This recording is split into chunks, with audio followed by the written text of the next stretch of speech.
Boa noite, a paz a todos. Vamos começar o nosso estudo dessa noite. E antes da gente adentrar aqui e dizer acerca do que nós vamos tratar nessa noite, nós vamos fazer uma oração nesse momento, agradecendo ao Senhor por essa oportunidade. Nosso Deus e nosso Pai bendito, nós queremos te louvar e te dar graça nessa hora. Queremos te bendizer e te louvar, porque tu és grande, tu és maravilhoso, tu és aquele que cuida de cada um de nós. Nós te louvamos e te damos graças por esta oportunidade, por mais este momento que o Senhor nos concede de estarmos aqui para juntos refletirmos e aprendermos da tua palavra. Nós te louvamos nesta hora e te damos graças por tudo, em o nome de Jesus. Amém. Graças a Deus. É sempre bom a gente, antes de qualquer coisa, agradecer ao Senhor, agir com o coração agradecido, né?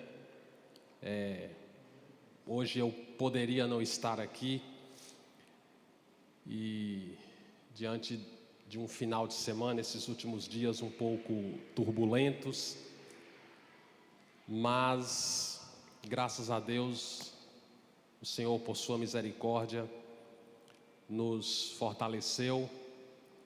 E até me lembrava ontem que o mês passado a gente já havia cancelado que seria esse estudo, né, essa pauta de hoje. E aí não estava mesmo com vontade ou com objetivo, né, de cancelar mais uma vez. Então, aqui nós estamos e graças nós damos ao Senhor por isso. Como os irmãos já têm conhecimento, os estudos no decorrer deste ano, conforme nós passamos para vocês, né, diante do que eu combinei com o Jean,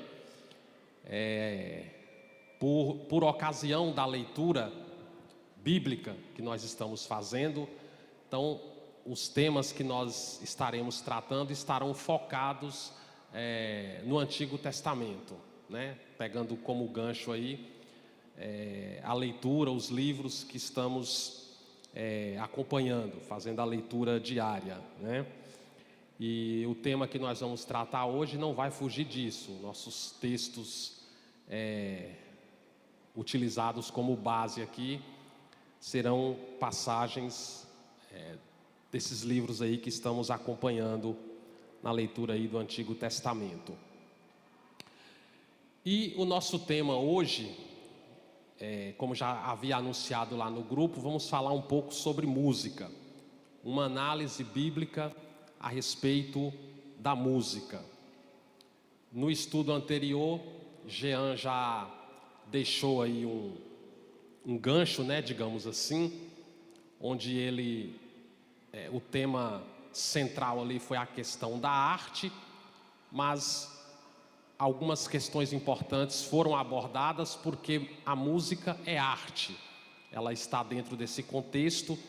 Então algumas questões importantes já foram tratadas por Jean no estudo anterior e hoje nós estaremos aqui reforçando e trazendo mais algumas informações, e posso adiantar para vocês aqui, muitíssimo interessantes a respeito dessa temática. No nosso caso aqui hoje, o foco é exclusivo na questão da música, né?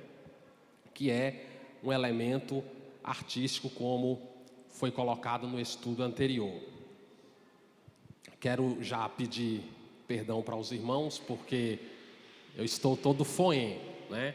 Estou totalmente aqui nasalizado, né? Então você não repare aí essa voz saindo mais pelas narinas, né? Muito bem. Falar sobre música, antes de começar aqui, esse é um tema muito importante e não deveria ser, mas também não deixa de ser um assunto polêmico, como outros assuntos que nós temos dentro da igreja. A questão da música não deixa de ser um tema, de certa forma, polêmico. Como eu já disse, não deveria ser. A questão é que qualquer assunto, seja a música, seja qualquer outra coisa, quando nós buscamos as respostas para isso, né? Dentro da palavra, tudo se torna mais simples, tudo fica mais fácil, a gente tem as respostas para tudo. O que acontece é que a igreja brasileira, claro, aqui eu não falo generalizando, mas dentro de um contexto geral, ou seja, na sua maioria, a igreja brasileira, ela é leiga, ela gosta de muitas outras coisas, ela se apega muito ao entretenimento, né, a diversões, a outro tipo de coisas, quando o foco e a base para tudo, para todas as suas ações, deveria ser a palavra, mas infelizmente não é. E por conta disso é que a música, que é uma questão simples, né, e deveria ser tratada de uma forma simples, de fácil entendimento pela igreja, acaba se tornando um assunto, um tema polêmico, porque em vez da igreja buscar o amparo na Escritura, a resposta para tudo nas Escrituras, ela prefere lidar com os achismos ou com outros tipos de coisas. Por exemplo, falando de música, eu tenho certeza que pelo menos um de vocês aqui, alguns, se não todos, já ouviram, por exemplo, alguém dizer assim: rock and roll é do diabo. Isso é uma coisa que é dita em muitas igrejas. Ah, não pode ouvir rock e nem tocar o rock aqui, ó, no momento do louvor, a banda não pode tocar rock, porque rock é do diabo. Eu já ouvi isso. Não sei se alguém dentre vocês já ouviu, que o rock é do diabo. Mas aí fica a pergunta: o rock é do diabo? Ritmo A, B ou C é do diabo?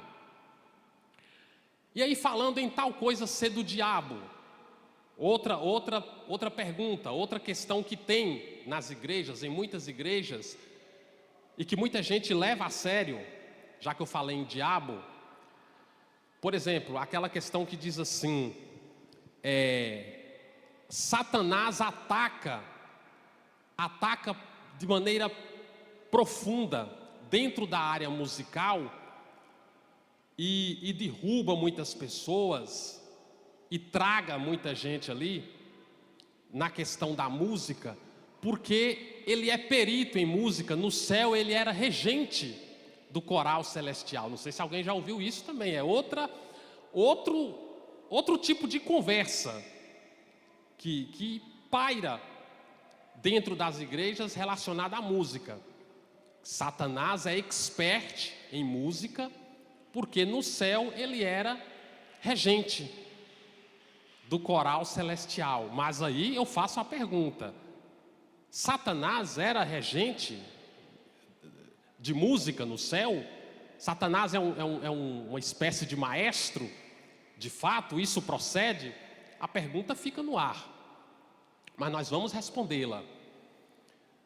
Quer ver outra polêmica referente à música dentro de muitas igrejas?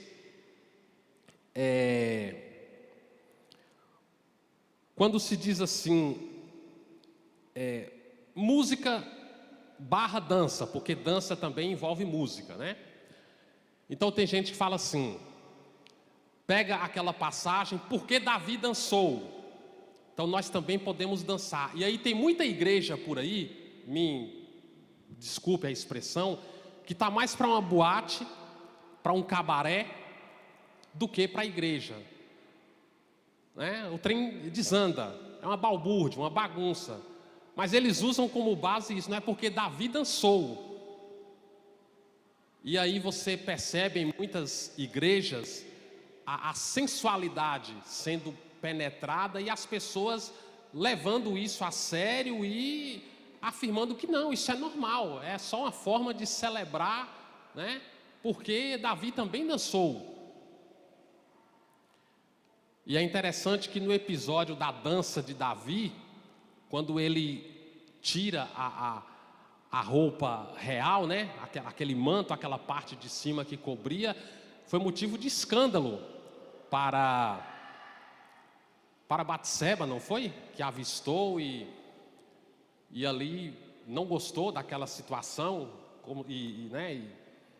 e deu uma bronca ali no rei por conta daquela sua atitude, como se ele tivesse feito ali um papelão, enfim. Então existem algumas questões envolvendo a música dentro da igreja que não são respondidas, né?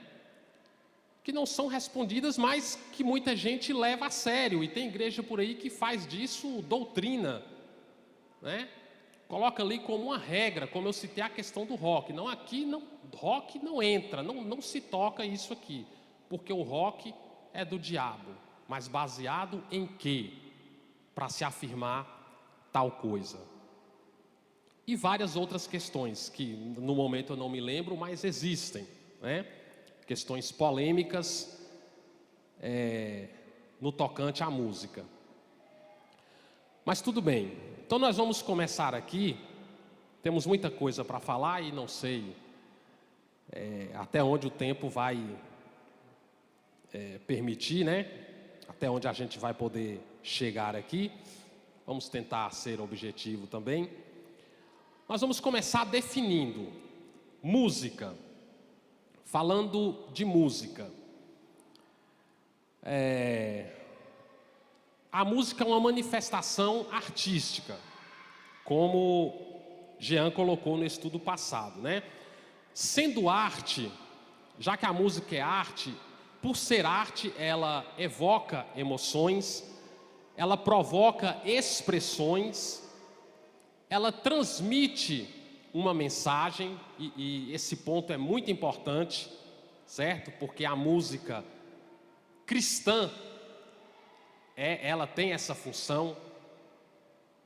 O foco da música cristã é esse, é levar, é transmitir uma mensagem. Se não for isso, não tem sentido, né? A música cristã não é para uma diversão, não é para entretenimento, não. O objetivo dela é levar, é transmitir uma mensagem. A música, por ser arte, é também um elemento da cultura. E é uma forma de linguagem que se faz presente nos diversos momentos das nossas vidas. Inclusive a música, ela exerce papel importante na formação do homem. Então você vai guardando e observando essas informações aí. Então essa pode ser uma definição de música. Outra definição, eu anotei aqui, pode ser o seguinte: o que é uma música? De forma bem objetiva. Ela possui uma combinação harmoniosa e expressiva de sons, a partir dos seguintes elementos. São 5 elementos: melodia, harmonia, ritmo, letra e instrumentação, que é um elemento não obrigatório, digamos assim, porque a música pode ser exercida, colocada em prática sem o uso de instrumento, né? Estamos falando, por exemplo, da capela, né? Uma apresentação musical ali sem a instrumentação. Mas basicamente é isso. E qual é o objetivo da música? Mexer com as emoções. Mexer com as emoções e desenvolver a mente humana, que entra naquele aspecto de transmitir uma mensagem. A música fala, certo? A música fala. Muito bem. Jean citou aqui também, no estudo anterior, o documentário A Primeira Arte, da Brasil Paralelo. Não sei se alguém já viu esse documentário, já ouviu falar, né? E nesse documentário ele vai falar sobre o poder que a música tem em nossas vidas, né? A música exerce um poder, uma influência sobre nossas vidas, sobre nossas emoções. Tem umas histórias engraçadas, né, de pessoas, como é que eu posso dar um exemplo aqui? De pessoas, por exemplo, um casal, tem ali uma pessoa daquele casal que está apaixonado, né? Seja um casal, um namorado ou casal mesmo, mas vamos pegar como base um casal de namorados, né? E o cara tá ali apaixonado e tal, mas de repente a moça quebra aquilo ali, né? Ó, não dá mais, tal, rompe com aquele namoro. E aí o rapaz, ele vai para um lugar e aí ele coloca uma música, né? Ele vai lá, coloca uma música, é como eles falam, uma música apaixonada, né?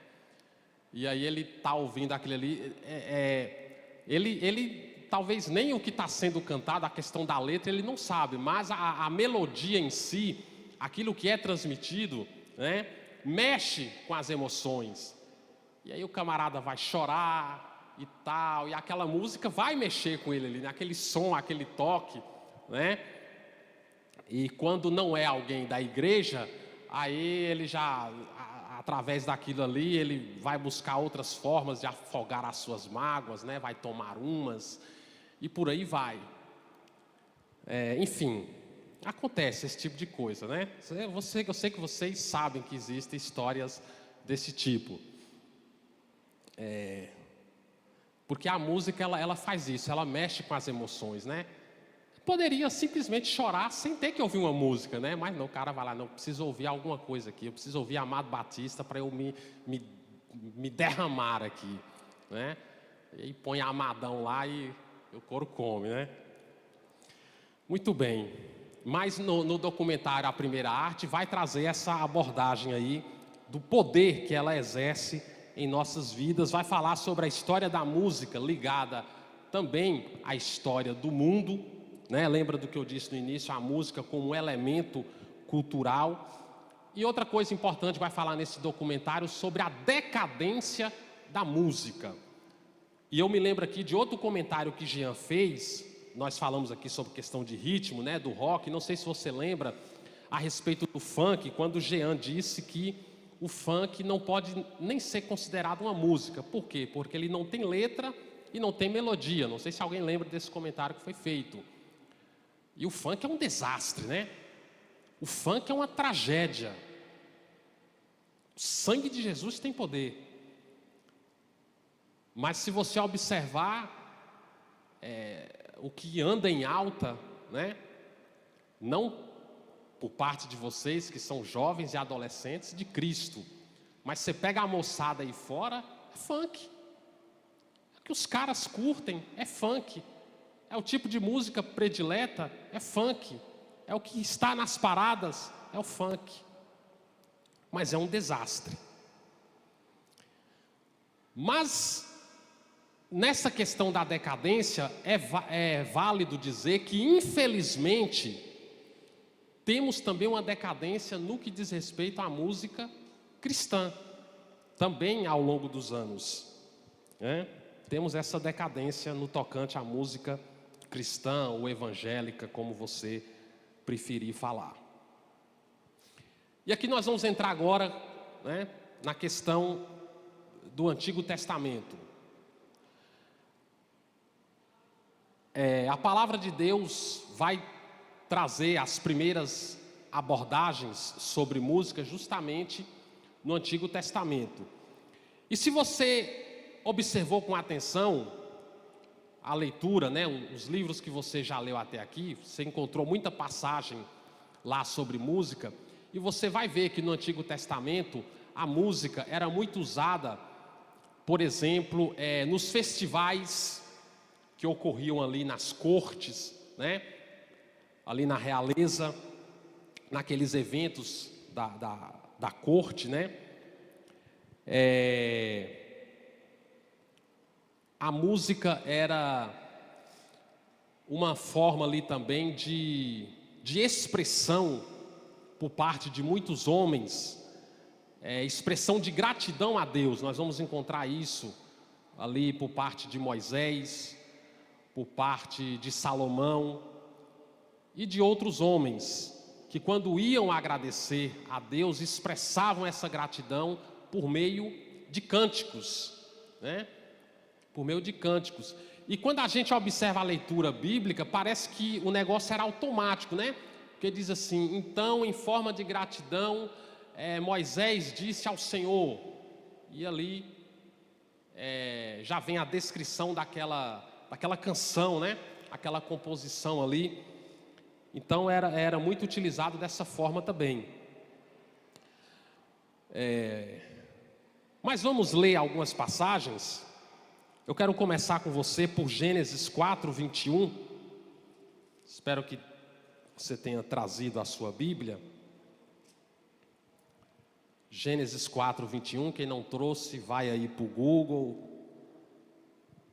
Mas vamos acompanhar. É importante a gente acompanhar a leitura.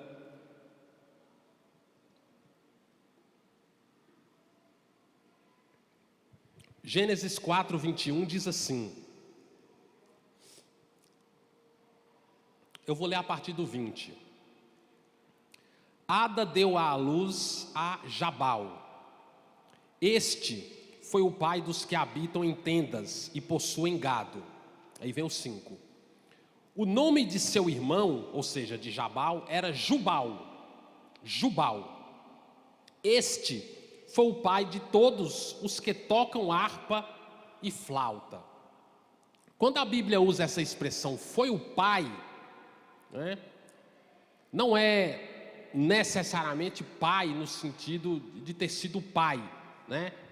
Biologicamente falando, mas de ter sido ali o pioneiro, o primeiro, quem primeiro executou tal coisa, né? E a partir dele deu-se prosseguimento. Então Jubal foi o pai. Subtende-se por essa passagem, por essa referência, que é a primeira referência bíblica citando um músico, mencionando um músico. Então Jubal, nós podemos dizer que é o primeiro músico mencionado na palavra. Então aqui fica subtendido que ele, que foi sexto descendente de Caim pelas contas aí, ele foi o criador da música instrumental.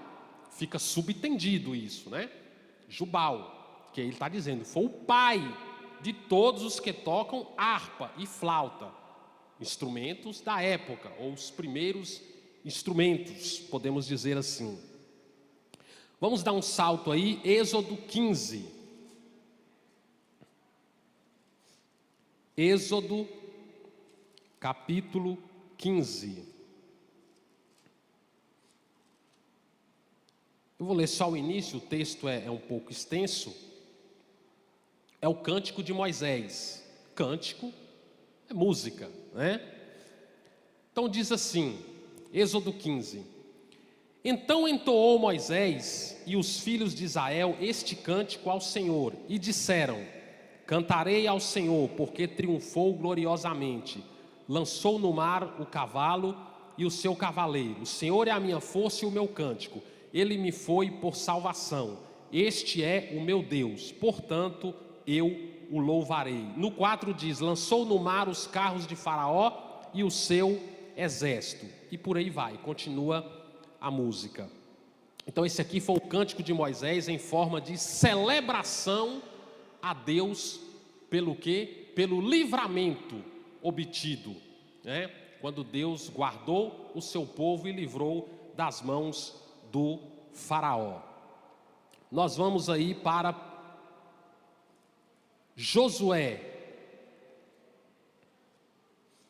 Josué, capítulo 6.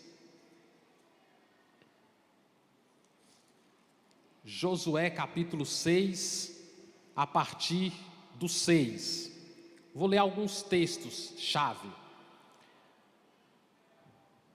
Josué 6, 7, vou ler o 7, diz assim: E disse ao povo: Passai e rodeai a cidade, e quem estiver armado passe adiante da arca do Senhor. O 8: Assim foi que, como Josué dissera ao povo, os 7 sacerdotes com o quê? As 7 trombetas de chifre de carneiro diante do Senhor passaram e tocaram as trombetas. Versículo 13: Os 7 sacerdotes que levavam as 7 trombetas de chifre de carneiro diante da arca do Senhor iam o quê? Tocando de forma contínua. 14: No segundo dia rodearam outra vez a cidade e tornaram para o arraial. 16: Sucedeu que na 7ª vez, quando os sacerdotes o quê? Tocavam as trombetas, disse Josué ao povo: Gritai, porque o Senhor vos entregou a cidade. E aí o 20: Gritou, pois, o povo, e os sacerdotes o quê? Tocaram as trombetas. Tendo ouvido o povo o sonido da trombeta e levantado o grande grito, ruíram as muralhas e o povo subiu à cidade, etc. e tal. Aqui a gente tem um ponto importante nessa passagem de Josué, mostrando a música em uma conexão com o sobrenatural.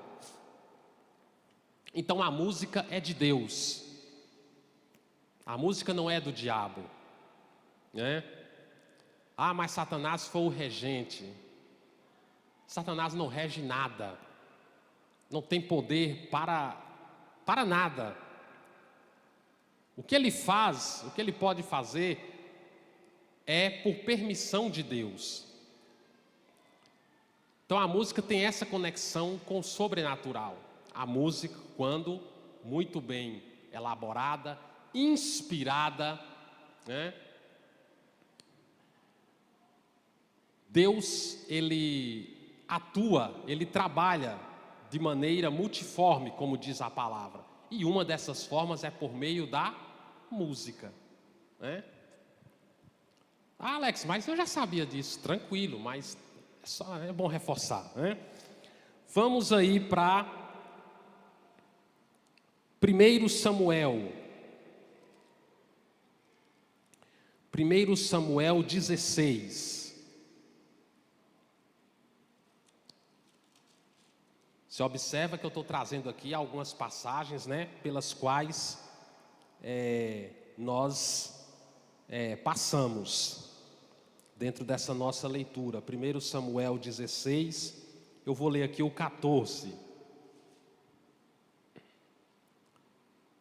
Tendo-se retirado de Saul o espírito do Senhor, da parte deste um espírito maligno o atormentava. Eu não sei se era esse aqui que eu queria. Vou ler aqui, peraí. 16. Manda, pois, Senhor nosso, que teus servos que estão em tua presença busquem um homem que saiba tocar harpa. E será que, quando o espírito maligno da parte do Senhor vier sobre ti, então ele a dedilhará, e assim ficará melhor. Deus trabalhando, atuando por meio da música. E a gente observa nessa passagem aqui, Davi já sendo colocado como músico oficial da corte. Mas vamos ler ainda 1 Samuel 18, mais um pulinho aí, 6 e 7. Sucedeu, porém, que, vindo Saul e seu exército, e voltando também Davi de ferir os filisteus, as mulheres de todas as cidades de Israel saíram ao encontro do rei Saul, cantando e dançando. Olha a música aí. Com tambores, com júbilo e com instrumentos de música. As mulheres se alegravam e, cantando alternadamente, diziam. Eu não vou continuar, né, não vou dizer o que elas estavam dizendo. Eu sei que elas deixaram o rei Saul bem zangado, né? Mas podemos observar aí a música novamente em cena, e mais uma vez por meio da pessoa de Davi. Tem mais alguma leitura? Temos 2 Samuel, capítulo 6. 2 Samuel 6, vou ler o versículo 5. Davi e toda a casa de Israel se alegravam perante o Senhor com toda sorte de instrumentos. Olha só aí, ó. Você já ouviu por aí uma história? Não tem aquelas historinhas absurdas que eu estava falando no início aqui? Tem uma dessas histórias por aí que diz que bateria é do diabo. Quem já ouviu isso? Tem. Eu já ouvi, né? A palavra está dizendo aqui, com toda sorte de instrumentos. Toda sorte de instrumentos. De pau, de faia, com harpas, com saltérios, com tamborim. Tamborim é bateria, né? Com pandeiros também e com símbolos. E por aí vai. Enfim. Então vamos lá. Aqui foi só um aquecimento. O que todo cristão precisa saber sobre a música? São 8 pontos, né? E aí vamos ver se a gente vai conseguir aqui externar todos esses 8 pontos. Mas é aqui que realmente começa o negócio. O que todo cristão, que eu e você como cristão, precisamos saber sobre música. Primeiro, ter o entendimento correto sobre os salmos. No estudo anterior, Jean também falou aqui a respeito dos salmos, e os salmos formam ali uma coleção de inários, os inários, ou o inário de Israel, digamos assim, né? Da antiga Israel. Não somente hinos, música em si, mas também modelos de oração, quase metade escrito por Davi, se não me engano, 73 salmos são de Davi, né? Então esse é o primeiro ponto, termos um entendimento, né, claro a respeito dos salmos. Por que eu estou falando isso aqui? Porque infelizmente, irmãos, muitas pessoas, e eu não estou falando de lá de fora não, eu falo aqui da igreja, muitas pessoas tomam os salmos como algo supersticioso, como uma superstição, né? Então o cara pega e aí ele abre a Bíblia lá no Salmo 91 e coloca próximo ao travesseiro, e aí ele vê naquilo ali um amuleto, né? Algo místico.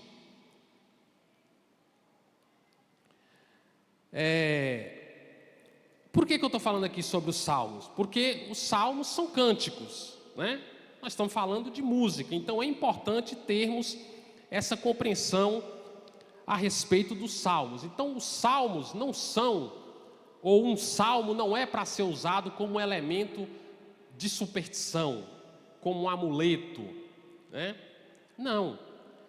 Nós não podemos esquecer que a palavra do Senhor, a Bíblia, ela é a palavra de Deus, certo? Ela é a palavra de Deus, ela é Deus falando conosco, correto, mas ela não deixa de ser literatura.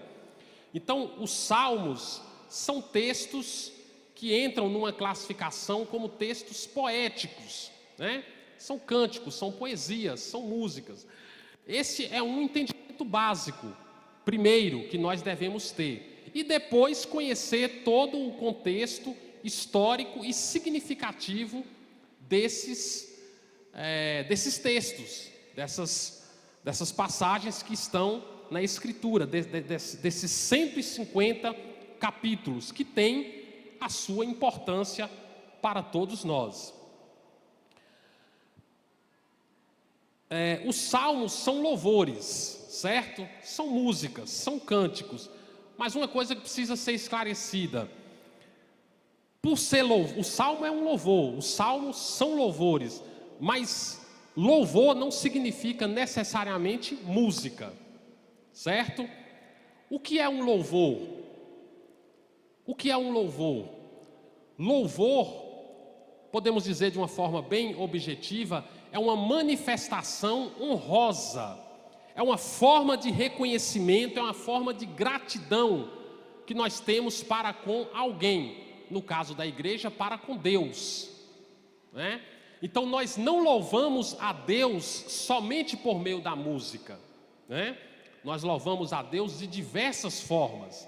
Então a música é louvor, mas há outras formas de louvor além da música, certo? Isso é básico, mas é importante a gente esclarecer. Tradicionalmente, né, já uma questão assim cultural, não sei se seria o termo correto para dizer, mas quando nós vamos cantar, e eu mesmo falo muito isso, né? Vou aqui agora trazer um louvor. Sim, correto, porque a música, o cântico é um louvor, mas louvor não significa apenas música, certinho? Só uma observação aqui. Como os salmos se aplicam para a igreja? Primeiro, eles servem de exortação, consolação e edificação para o cristão. Esse é um ponto importante dos salmos, né? Quando você faz a leitura dos salmos, você vai perceber que essa mensagem está ali, né? A mensagem de exortação, de trazer um consolo e também de edificar, mas não é nada místico. Porém, dito isso, nós precisamos saber o quê? Que a natureza dos salmos é profética. A natureza dos salmos é profética. Como assim? Eles foram escritos para Israel. Então, se tem alguém que não sabia, agora nós vamos ficar sabendo. Os salmos não foram escritos para a igreja. O salmo não é para a igreja. Eles foram escritos para Israel. Ou seja, nem todo salmo serve para ser utilizado como música, como cântico, no culto público. Você sabia disso? Eu não posso pegar qualquer salmo. Eu vou pegar um salmo aqui e vou fazer um arranjo, né? Aí eu vou chamar Zé Nilson, Gleison, que está ali, nós vamos fazer um arranjo, né? Criar ali uma melodia, um negócio, e vamos trazer esse salmo para cantar aqui na igreja. Há algum problema em fazer isso? Nenhum. Mas isso não pode se aplicar para todos os salmos, porque nem todo pode ser utilizado pela igreja no momento do culto, como cântico, né? Em oferta ao Senhor. Em muitos salmos, ainda em cima disso, em muitos salmos nós vamos encontrar o salmista. Eu vou falar e você vai concordar comigo aqui agora. Nós vamos encontrar o salmista pedindo o quê? A morte, o sofrimento e a destruição dos seus inimigos, né? Então nós vamos cantar aqui: levanta-se, Senhor, destrói os meus inimigos. Calma lá, irmão. Espera aí, vamos ver o negócio aqui direito. Porque tem salmo que não vai se aplicar, não vai ser modelo para o culto público. Não vou fazer a leitura das passagens, mas vou citar, né, como exemplo, Salmo 71, 13, 143, 12 e 139, 22. São alguns aqui que eu posso dar como exemplo. Só fazia sentido para Israel. Eu vou ler o primeiro aqui, o 71, 13. Só para você ver. Salmo 71, 13. Deixa eu ver o que diz aqui. Sejam envergonhados e consumidos os que são adversários de minha alma. Cubram-se de opróbrio e de vexame os que procuram o mal contra mim. Podemos cantar isso aqui como igreja do Senhor? Sabe por que não podemos, irmãos? Porque vai contra o ensino de Jesus. Porque se você ler, por exemplo, Efésios 6, que é a passagem conhecida ali sobre a armadura, não é isso? Efésios capítulo 6, tem uma parte lá que fala que a nossa luta é contra o quê? Contra as potestades, celestiais, não é contra a carne e o sangue, né? Jesus, em Mateus 5,44, está dizendo que nós devemos amar os nossos inimigos, bendizer os que nos maldizem. Então aqui não se encaixa, por exemplo, esse verso, essa estrofe aqui desse salmo não se encaixa. A igreja não pode cantar isso, né? Alex, mas está na palavra. Sim, está na palavra, mas é como eu disse, só fazia sentido para Israel, não tem aplicação para a igreja. E ele possui uma natureza profética, né? Ele possui uma natureza profética. Muitas das angústias e daquilo que Davi externou, né, que ele colocou para fora em forma de cântico, em forma de salmo, e aí ficou registrado, tem um pano de fundo ali, apontando também para o Messias, para os sofrimentos do Messias, para a exaltação do Messias, que viria, né, que seria levantado, exaltado e colocaria todos os seus inimigos debaixo dos seus pés, né? É o lance aí da natureza profética, mas não faz sentido para o culto, não faz sentido para a igreja. Outro ponto aqui, alguns salmos representam o que eu acabei de falar, os sentimentos do Messias, identificado com os israelitas que o receberiam como rei. Então é isso, a igreja não aparece nos salmos. Outra coisa importante sobre os salmos, são divididos em 5 livros. O livro dos salmos se divide em 5 partes. Vou trazer aqui para você rapidamente. Do capítulo 1 ao 41, que é a primeira parte, vai falar sobre os sofrimentos do Messias identificado com Israel. Do 42 ao 62, o foco é nas tribos de Judá e de Benjamim, ou seja, dos judeus, né, que foram expulsos de Jerusalém. Lembra do que eu estou falando disso aqui? Lembra sempre dessa expressão, natureza profética. Esse é o pano de fundo dos salmos. Do 73 ao 89, vai focar na história de Israel, os acontecimentos do Egito ao recebimento do Messias. Do 90 ao 106, o foco vai ser sobre os judeus expressando a certeza da vinda do Messias. Embora João vai dizer lá que Jesus veio para os seus e os seus não o receberam, mas teve quem recebeu, certo? Teve quem observou tudo aquilo e disse, de fato, ele é o Messias prometido.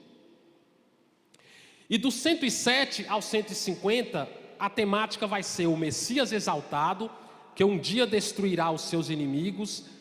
Vai falar também sobre gratidão e vai falar também sobre formas de louvor. A última parte do Salmo vai trazer essa abordagem aí. O quinto ponto, em forma de pergunta, Satanás era regente do coral celestial? Falamos no início, né? Uma das perguntas polêmicas, das questões que são citadas em muitas igrejas. Mas eu já respondo para você de forma direta e objetiva que não. Satanás não era regente do coral celestial, né? O texto usado para isso é Ezequiel 28. Vamos dar um salto lá? Ezequiel 28.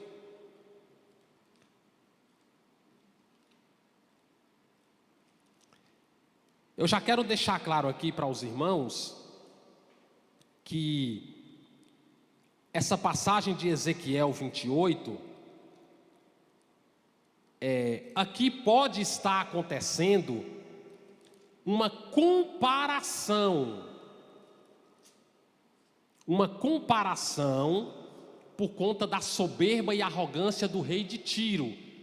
Ele pode sim estar sendo comparado a Satanás, ao diabo, porque nós vamos ter no verso 14, por exemplo, tu eras querumbim da guarda ungido, Nós vamos ter, por exemplo, no verso 13, estavas no Éden.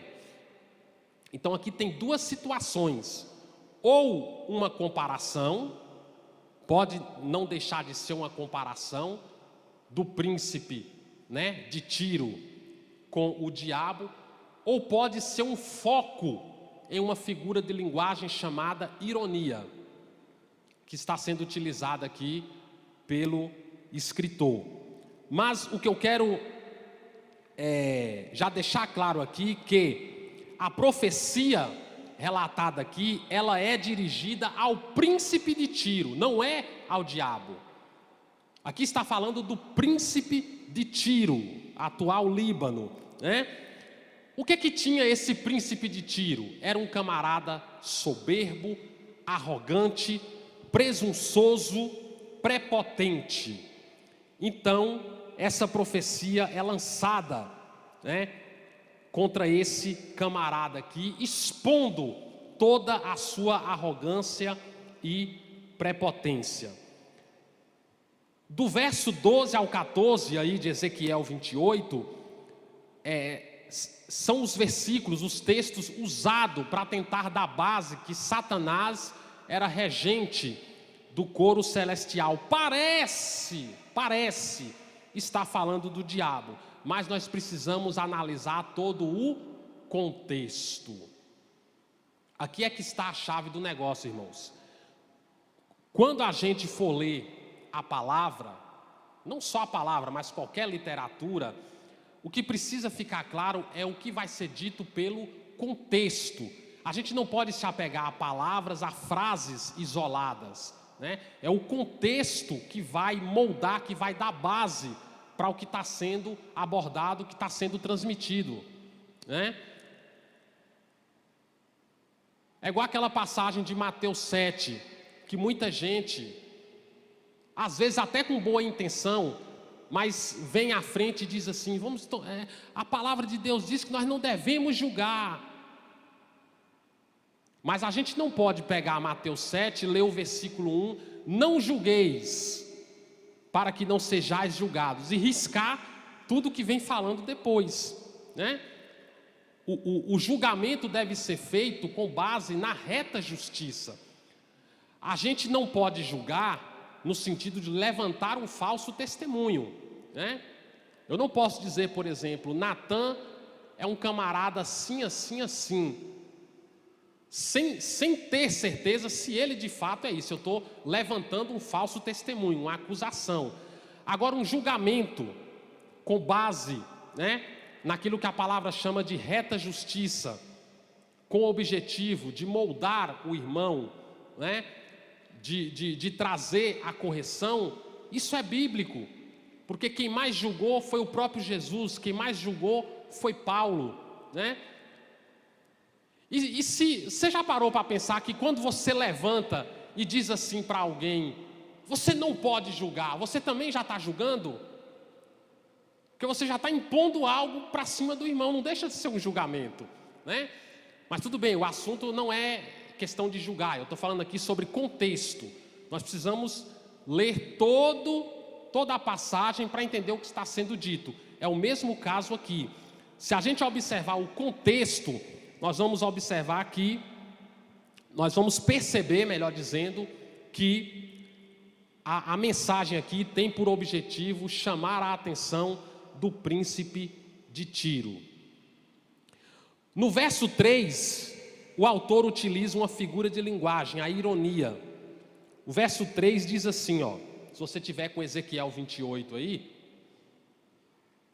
me acompanhe, que diz assim, ó, sim, só o 3 aí, Ezequiel 28, sim, tu és mais sábio que Daniel, não há segredo algum que se possa esconder de ti. Isso é uma ironia, irmãos, isso é uma ironia para cima do príncipe de Tiro. O profeta está dizendo ali, rapaz, você é um cara, com você ninguém pode, né?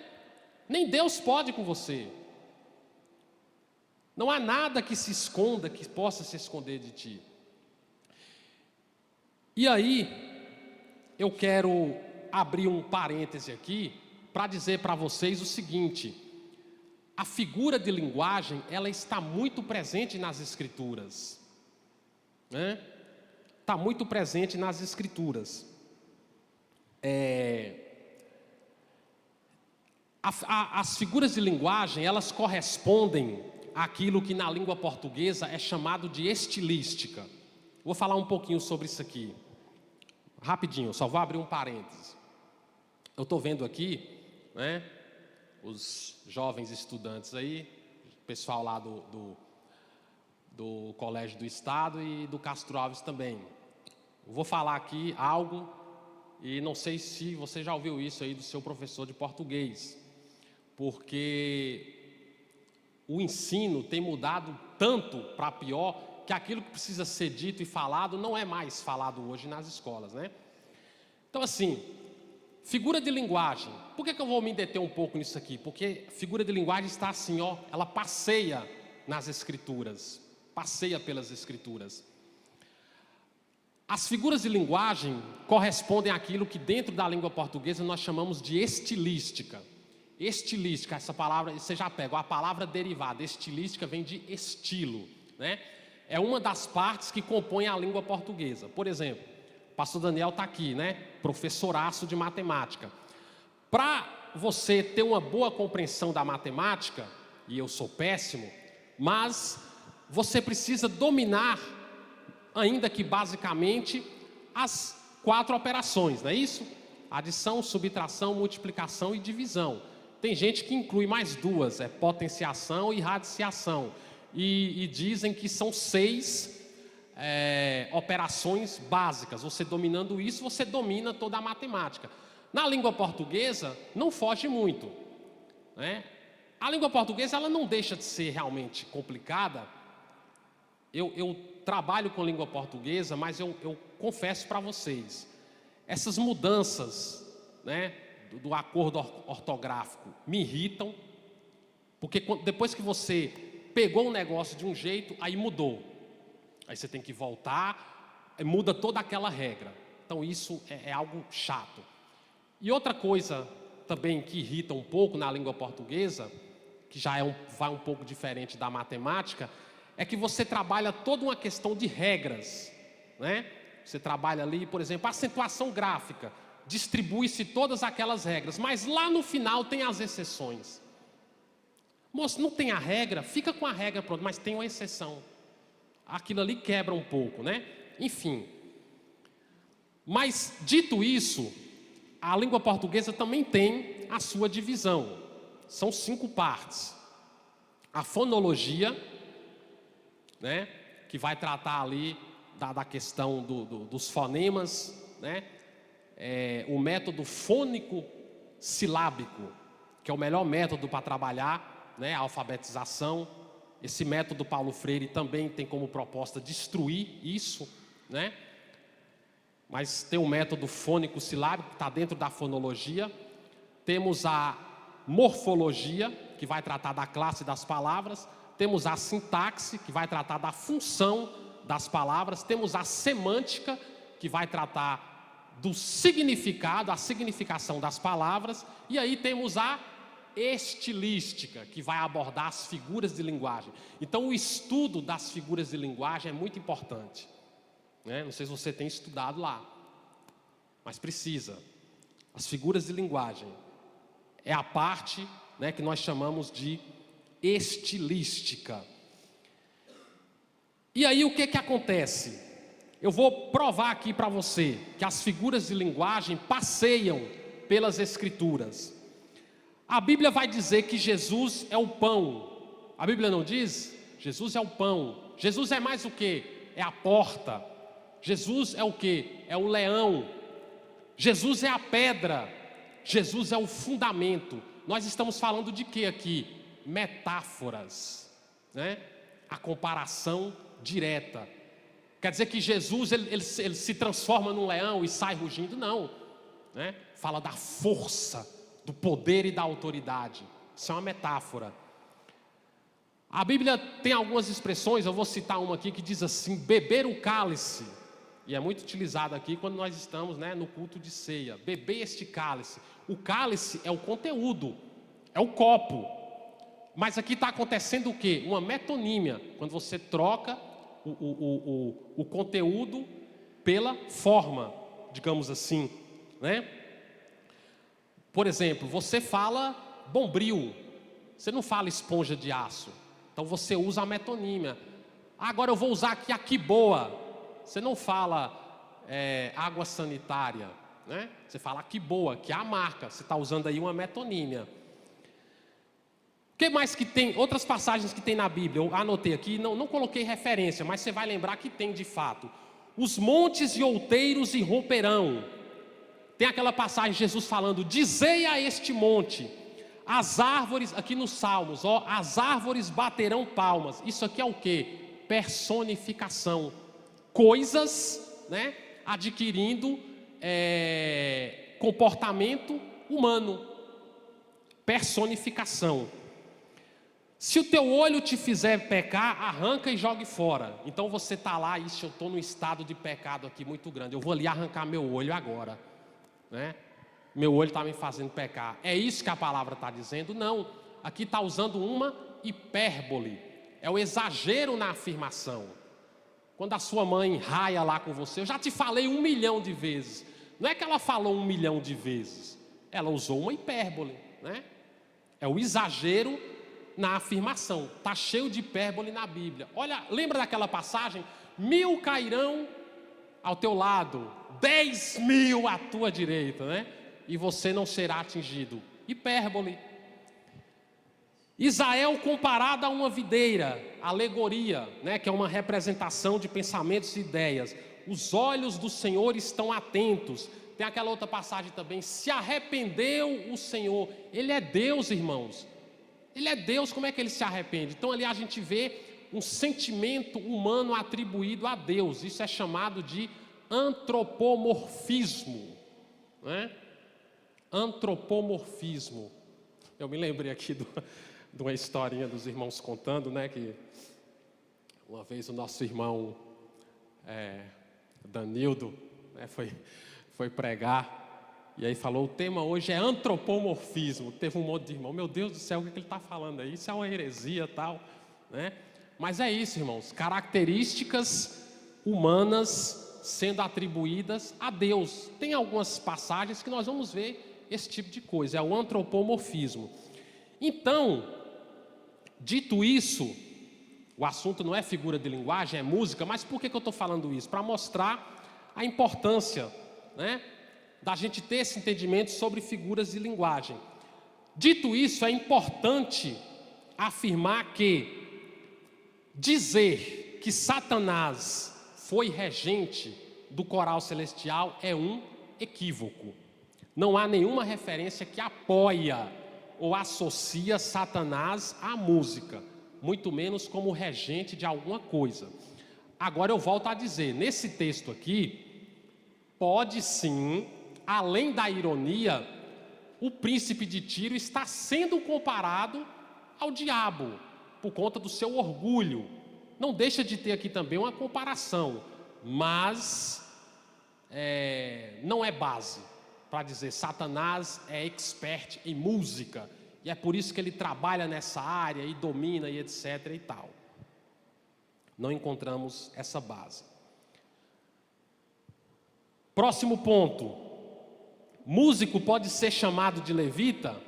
É uma outra indagação nessa questão aí, música / igreja. Músico pode ser chamado de levita? Em um dos estudos do ano passado, nós trabalhamos isso aqui. Não sei se os irmãos vão lembrar. Nós falamos sobre termos do judaísmo. Nós precisamos ter ciência de uma coisa. Nós somos igreja, certo? Nós não somos Israel. A nossa religião não é o judaísmo. A nossa religião é o cristianismo. Então nós temos que ter cuidado com algumas coisas. Se apenas como uma forma carinhosa, de incentivo, né? Desde que quem está falando tenha esse entendimento, isso não é problema. Não é isso que vai, meu Deus do céu, o mundo acabou agora. Não, nada disso. Mas nós precisamos ter em mente que músico não é levita. certo? Levita é quem era da tribo de Levi, e não é o nosso caso. É um termo do judaísmo, porque senão nós vamos ter que aderir a outros termos. Nós vamos ter que falar Torá, nós vamos ter que falar Shofar, Mitzvah, Mezuzá, Filactério, Urim e Tumim, e por aí vai, né? Não é porque algo está escrito na Bíblia que serve para a igreja e que deve ser usado. Agora aqui eu abro um parêntese. Tradicionalmente, pegou-se, né, esse costume, essa coisa de chamar o músico de levita, porque dentre as várias funções que os levitas tinham, uma delas era, de fato, conduzir a questão do louvor, guiar o povo na adoração. Mas o levita não era apenas, não restringia apenas a ser músico, ou a cuidar dessa parte referente à música. Não, o levita era aquele, né, ou aqueles que cuidavam dos trabalhos no templo, cuidavam de todos os trabalhos ali. Foram aqueles que receberam o próprio Deus como herança. Diferente das outras tribos, eles não receberam herança terrena. Então eles ficaram designados de forma exclusiva para os serviços do templo. Ok? Tem problema chamar? Não tem. Mas músico não é levita. Levita é levita, músico é músico, instrumentista, tocador, né? Mas não é levita. Outro ponto. Pronto, chegamos aqui agora. Música cristã e música do mundo. Isso aqui foi outra coisa que eu esqueci de falar lá no começo daquelas conversas que às vezes tem nas igrejas, né? Que isso aqui é uma coisa que eu tenho certeza que você já ouviu. Alguém chegar e falar assim: nós somos crentes e como crente não podemos ouvir música do mundo, né? Mas aí vem uma pergunta em cima disso: o que seria do mundo? Como é que você define isso para mim? A música do mundo. Você já ouviu isso? Eu sei que você já ouviu. Mas o que vem a ser do mundo? Do mundo, então vamos à definição aqui. Do mundo é tudo aquilo que não é gospel. Vou usar essa palavra, gospel, que é a palavra utilizada para evangélicos, né? Para a igreja evangélica, é se usado o termo gospel. Então aquilo que não é gospel é do mundo, mas a expressão correta não é do mundo, né? Muita gente fala do mundo, a expressão correta é secular, né? Música secular.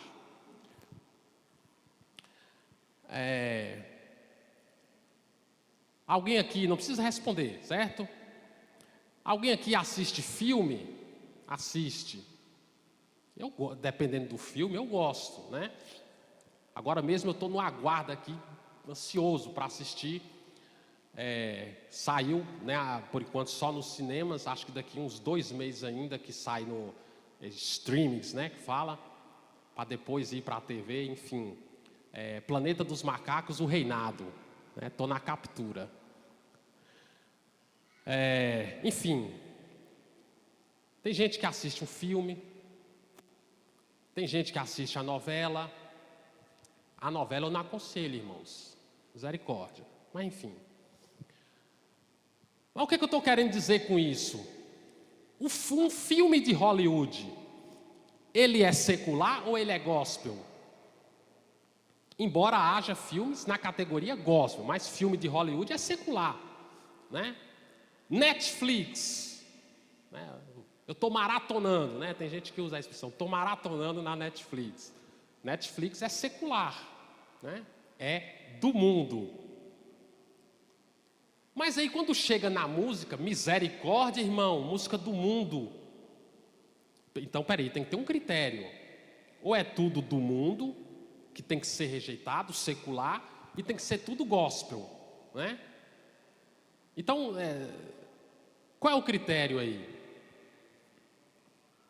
Então vamos lá, música cristã e música secular, ou do mundo. Primeiro vou trazer uma definição aqui, rápida e objetiva. A música sacra ou cristã é aquela caracterizada por composições eruditas criadas para quê? Para a cultura religiosa, sob a influência da religião, seja católica, seja protestante ou seja judaica, né? Que passou disso aí também não serve, não pode ser considerada música cristã. Tem o objetivo de exaltar a Trindade Santa, vai guardando isso aí agora, e funcionar como um mecanismo de evangelismo.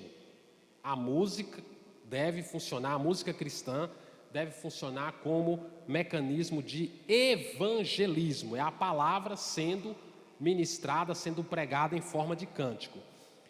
Ou seja, tem que estar alinhada às Escrituras. Então, quando uma música dita cristã, ela está trazendo ali uma mensagem voltada para a autoajuda, a autoexaltação, como se houvesse merecimento humano, barganhas, o homem barganhando com Deus, né? Ela já está fugindo do propósito. Mas é música gospel, e aí, como é que fica? Nós vamos compreender isso aqui.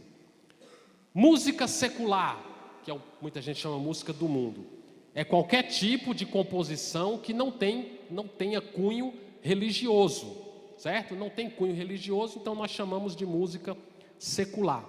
Mas aí vem a pergunta: o crente pode ouvir música secular? O crente pode ouvir música secular? E eu já respondo: sim. Mas segura aí, né? Não vai agora, agora eu vou ouvir fulano de tal, não sei o quê. Calma. Pode ouvir música secular? Sim. Por quê? Eu já tenho uma resposta aqui bem tranquila para você. Uma música, ela é considerada boa ou ruim, não é por ser gospel ou secular. Ela é considerada boa ou ruim por causa do seu conteúdo. E isso aqui, desde quando nós começamos o estudo, é o que foi falado, que a música tem esse objetivo de mexer com as emoções, né? E desenvolver a mente humana, ou seja, levar uma mensagem, transmitir algo. Esse é o objetivo da música. Então tudo vai depender do seu conteúdo, né? Dito isso, eu digo aqui para você, eu, Alexander Joaquim de Oliveira, eu não ouço música secular. Por exemplo, como professor, a depender de algo que você vai trabalhar, você dá busca em alguma música que o seu conteúdo seja bom, e você faz aquele trabalho, você utiliza aquela música, não tem nenhum problema nisso. Mas para pegar um aparelho, tal, eu vou ouvir aqui, não, né? E lembra do que nós falamos, que conforme o tempo vai passando, a decadência tem sido cada vez mais evidente no tocante à musicalidade.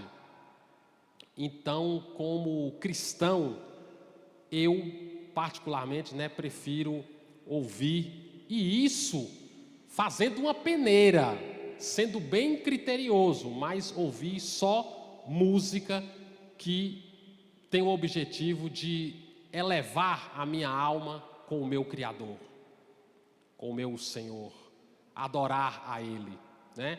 A música que tenha como foco a Trindade, Pai, Filho, Espírito Santo. Mas o que faz uma música ser boa ou ruim é o seu conteúdo. É por isso que para essa pergunta, pode-se ouvir música secular? A resposta é pode. Mas você tem que entender isso aqui da mesma maneira com a questão da bebida alcoólica, por exemplo. Pelo que é dito na palavra, tem um texto-chave assim que fala não pode beber, né? De forma taxativa nós não vamos encontrar, mas como bom cristão, alguém aqui vai se enveredar Alguém vai fazer questão de sentar numa roda e falar assim, vou botar aqui para sair tinta hoje. Não, não funciona, né?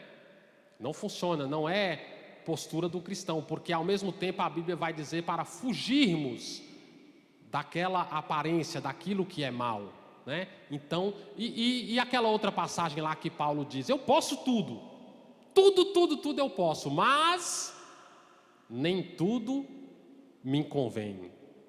Eu posso ouvir música secular?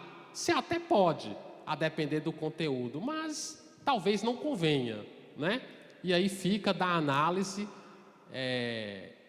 criteriosa de cada um.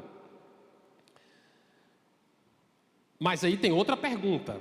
Toda música gospel / evangélica pode ser considerada cristã? Então aí a gente tem um outro problema. Porque se depende do conteúdo, as músicas consideradas gospel, evangélicas, o conteúdo também precisa ser analisado. Toda música gospel pode ser considerada cristã? Não, exatamente pela mesma questão. Tem que se analisar o conteúdo. O objetivo ali é exaltar a Trindade Santa, é evidenciar os temas essenciais, centrais do Evangelho, a fé, é a chamar o homem ao arrependimento, né? É isso que se trata, mostrar para o homem que Jesus é o único caminho, porque se o propósito da música não for esse, então tem alguma coisa errada. Eu fiz algumas anotações aqui, alguns exemplos na prática. Músicas gospel, porém, não podem ser consideradas boa música cristã. Alguns trechos de música. Vai estar na plateia e você no palco. Agora é só vitória. Seria tão bom, né, irmãos? Chegasse um momento assim que você batesse o martelo, a partir de agora é só vitória, mas não é assim que funciona, né? Receba a unção de multiplicação. O meu critério é a palavra, eu preciso saber se isso aqui tem amparo na palavra, né? O que seria essa unção de multiplicação? Quem tem promessa de Deus não morre, né? Passagem isolada, aí você cria uma regra, não funciona. Se não adorar, essa é boa. Se não adorar, vai ser comido de bicho. Outra questão aqui, ó. Isso aqui não é polêmico que eu vou falar. Não tem nada de polêmica aqui, é só você analisar tendo a Escritura como base. As canções que vão falar sobre os sonhos de Deus.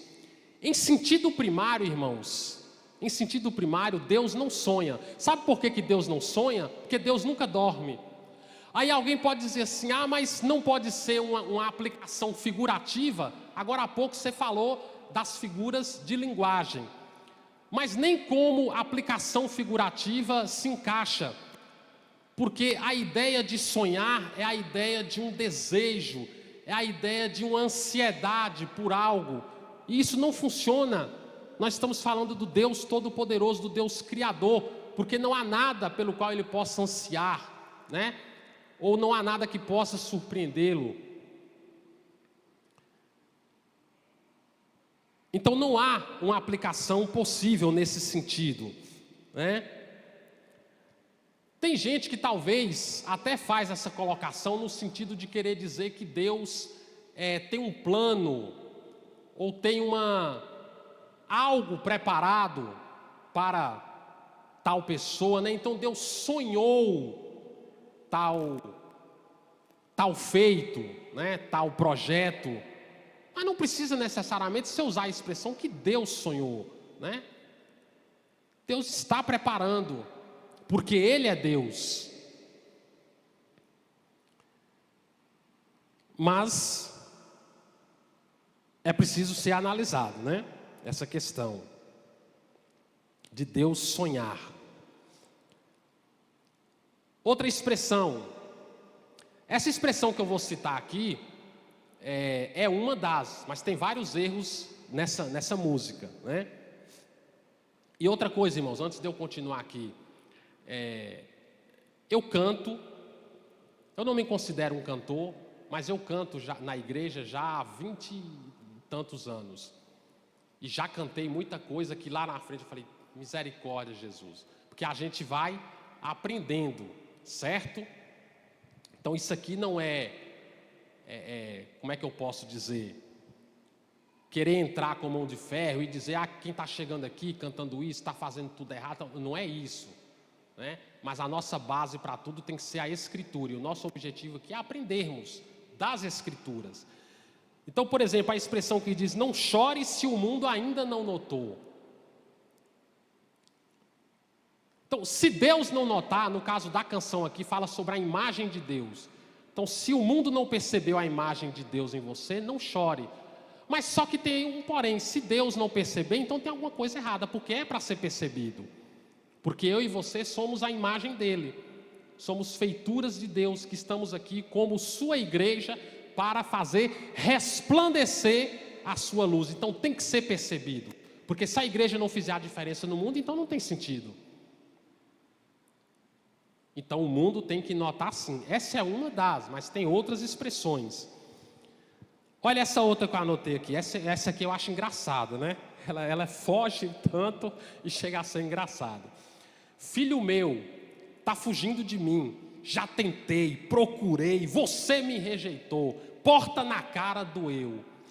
Deus rastejando, Deus, né? Deus ali implorando para o camarada, pelo amor, engraçado, né? Deus falando, pelo amor de mim, pelo amor de Deus, né? Você não está me querendo, você está me... Não existe, irmãos. Nós precisamos entender que quando Jesus realizou o que tinha de ser feito na cruz do Calvário, né?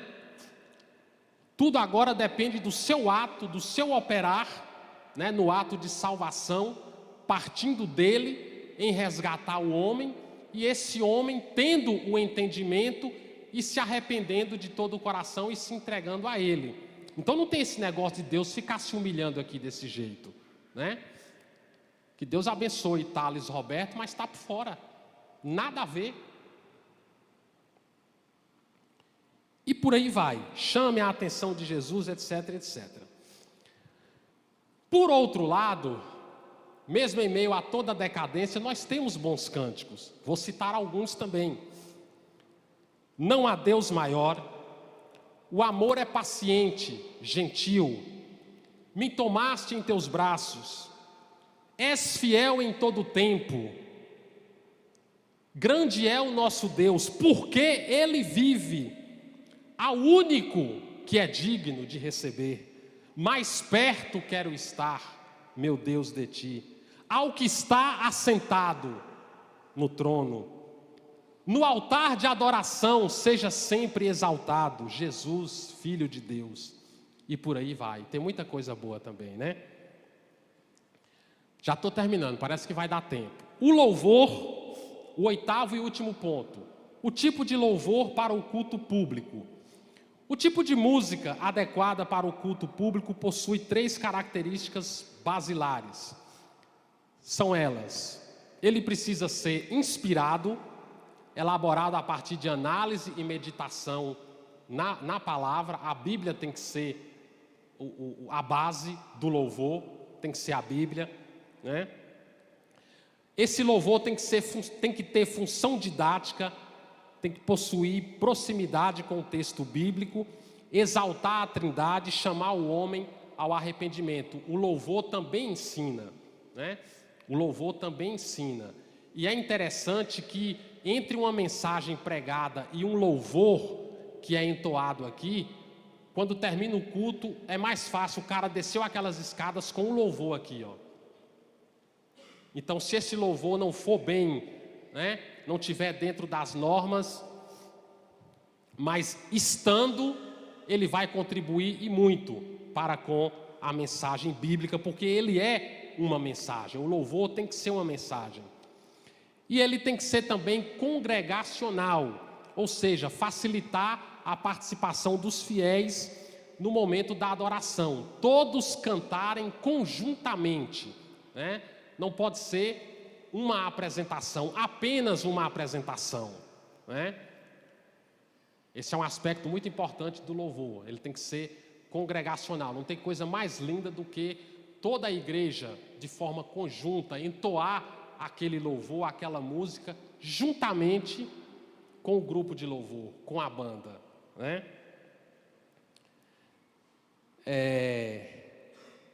Outra observação: há músicas compostas por cristãos com bom conteúdo que provoca a reflexão, tratando, por exemplo, de problemas sociais, né? Mas que não são apropriadas para o culto. Tem isso também. Música do cara que é crente, ele é cristão, ele tem ali aquela composição, mas ela não se encaixa para o culto público. Eu anotei aqui também alguns exemplos. Por exemplo, tem muita música boa daquela banda Resgate. É uma banda que o pessoal das antigas tocava algumas músicas deles na igreja. O pastor, não sei se ele é pastor, é Zé Bruno, não sei se alguém aqui conhece o Zé Bruno, né? Ele tem um canal no YouTube, ele é o vocalista, eu acho que ainda existe essa banda Resgate, né? Que tem, são músicas assim, muito boas, provoca a reflexão e tudo, mas nem todas são apropriadas para o culto. Tribo de Já, tem uma música de Catedral, O Que Vamos Fazer, né? Tem uma música mais recente aí, e essa causou uma polêmica por aí, né? O Evangelho de Fariseus, daquela menina chamada Aimee. Eu até dei uma vasculhada no Instagram dela, não encontrei muita coisa, mas é dito lá que é cristã. Mas deu uma polêmica danada a música dela. E a primeira coisa que precisa ficar clara é o seguinte: não é uma música de fato apropriada para o culto. E se ela, não sei se ela fez com esse objetivo, acredito que não. O objetivo foi trazer a reflexão mesmo, né? Causar ali até mesmo uma polêmica para um tema complexo, que ninguém gosta de tocar, mas tem coisa que precisa ser tocada. A segunda parte da música, ela vai trazer ali ela vai trazer uma abordagem voltada ali para... Você vê que tem um pouco de progressismo ali na música, tem uma coisinha ali, tem um esquerdismozinho ali, sabe? Mas, se você observar a parte inicial, eu anotei aqui alguns pontos dessa música, que diz assim, ó: faz ela como cristã, ali no caso um cristão fazendo uma auto-reflexão, e aí dizendo o seguinte: fazemos campanhas para nós mesmos, eventos para nós mesmos, ou seja, uma preocupação com a exibição, né, em mostrar alguma coisa, onde o evangelho não é o foco. Então, existe esse tipo de coisa por aí em muitas igrejas? Existe. A menina não está falando mentira aqui. Estocamos o maná para nós, oramos por nós e pelos nossos. O reino virou negócio. O dízimo importa mais do que os corações, né? Você vê isso por aí? Líder religioso, ganancioso, explorando até o tutano, o que ele pode arrancar dos fiéis, ele arranca para construir os seus impérios. Então, se eu perguntar, você vê isso por aí? Você vê, todo mundo vê, então não está mentindo, né? Há um evangelho, aí ela diz, há um evangelho por aí que é um evangelho de fariseus. O termo fariseu traz a ideia de hipocrisia, quando fala assim, fulano é um fariseu, né? Não sei se alguém tem essa dúvida, por que falar é fariseu? O fariseu traz a ideia de hipocrisia. Cada um escolhe os seus, mas o noivo espera ver um caráter cristão. Há um evangelho, ela repete, de fariseus, cada um escolhe os seus. Então, tem coisa aqui na música que é verdade, que provoca a reflexão, sim. Você não pode também chegar, porque essa música parece que dividiu, né? A igreja no Brasil, foi aquela polêmica e tal, uns descendo a lenha, outros falando em defesa da menina. Mas tem verdade aqui nesse negócio, né? Mas não é uma música apropriada para o culto, né? Não vou chegar aqui, vamos ficar de pé, irmãos, vou começar a cantar um evangelho de fariseus. Não funciona, né? Então, para concluir, Esse aqui nós vamos ler para fechar. Cantar para Deus não é uma opção. No Salmo 96, versículo 1, está dizendo assim: cantem ao Senhor. Quem? Todos. Todos os habitantes da terra. É o que vai dizer lá no Salmo 96.